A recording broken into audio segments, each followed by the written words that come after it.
শুভ ষষ্ঠী guys. বেরিয়ে পড়েছি আমরা দুজন, আমাদের আর কেউ নেই।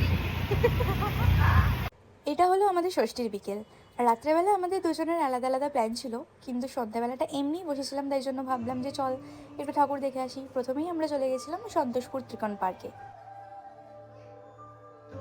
ত্রিকোণ পার্ক থেকে বেরিয়েই চলে গেছিলাম পরের প্যান্ডেলে। এই ক্লাবটার নাম আমার অতটা ঠিক মনে নেই, কেউ জানলে কমেন্টে জানিও।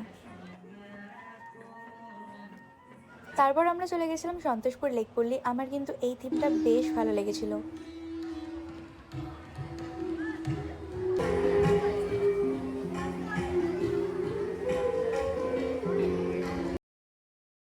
যেহেতু রাত্রেবেলা আমাদের আরেকটা প্ল্যান ছিল, তাই তাড়াতাড়ি বাড়িও যেতে হবে, তাই আমরা 3টে ঠাকুর দেখেই আমরা চলে গেছিলাম আমাদের স্কুল লাইফে সেই ফেভারিট ক্যাফেতে একটু খাওয়া দাওয়া করতে।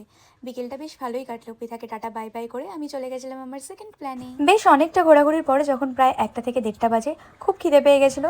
আর রেস্টুরেন্টগুলোতে এত লাইন, তাই চলে গেছিলাম বাড়িরই কাছাকাছি একটা বারকাম রেস্টুরেন্টে ভাইবস নিতে।